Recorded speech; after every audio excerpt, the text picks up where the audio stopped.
Hi, you're watching CNBC TV18 Newsreel. I'm Archana Solanki. Let's get started. But before that, here's an appeal. If you like our work, do like and share this video and subscribe to our YouTube channel. Let's get started with our cover story.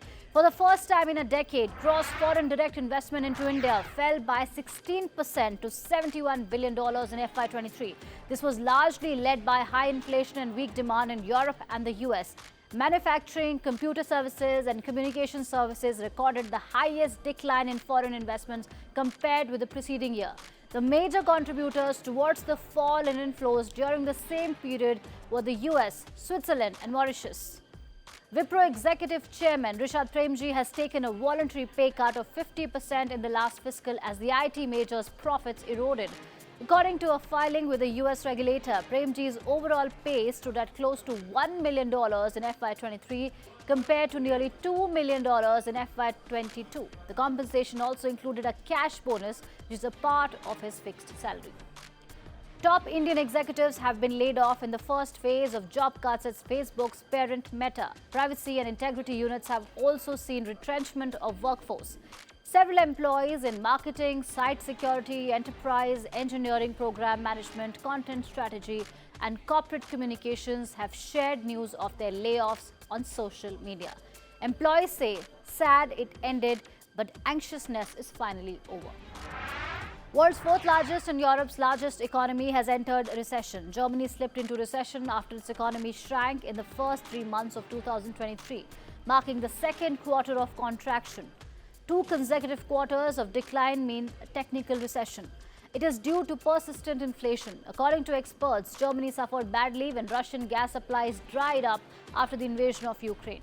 Higher prices have weighed on household spending on things such as food, clothing and furniture.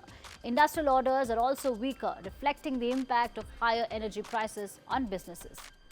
With just 7 days to go for the June 1st deadline, US debt ceiling deadlock continues even as negotiations have made some progress.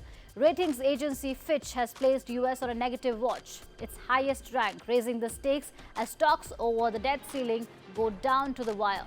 Economists have predicted that a US default would result in widespread job losses and an increase in borrowing rates. The big national headline, a plea has been filed in the Supreme Court seeking a direction to the Lok Sabha Secretariat for inauguration of the new parliament building by President Draupadi Murmu. This comes in the wake of around 20 opposition parties slamming the Prime Minister's decision to inaugurate the new parliament and deciding to boycott the inauguration ceremony.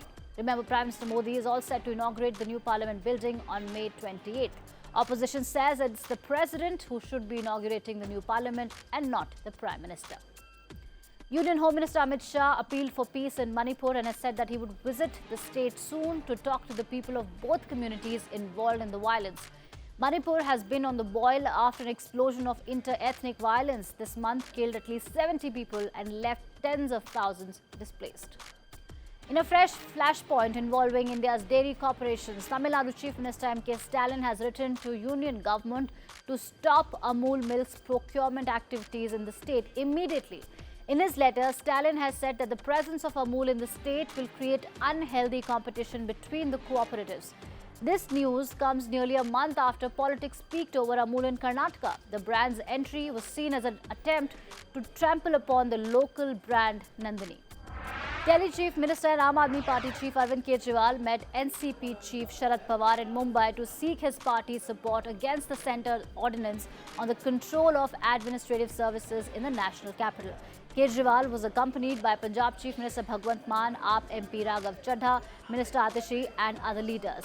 The Delhi Chief Minister on Tuesday embarked on a nationwide tour to seek support from the opposition parties against the ordinance brought by the central government on the transfers and postings of bureaucrats in the national capital. Former Delhi Health Minister and AAP leader Satyendra Jain was shifted to an ICU in the Lok Nayak Hospital today after he collapsed in the bathroom of Tihar jail. This was the second time in the past week that the former Delhi Health Minister was taken to the hospital following health complaints.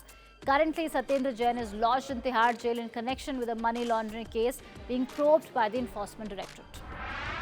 Marking another blow to the embattled ex-Prime Minister of Pakistan, Imran Khan's PTI has been a crumbling house of cards since the massive crackdown on its leaders by the Pakistani army. Senior leader Shireen Mazari made the chaos in PTI more apparent by resigning from the post of party whip, along with a spree of resignations of senior leadership.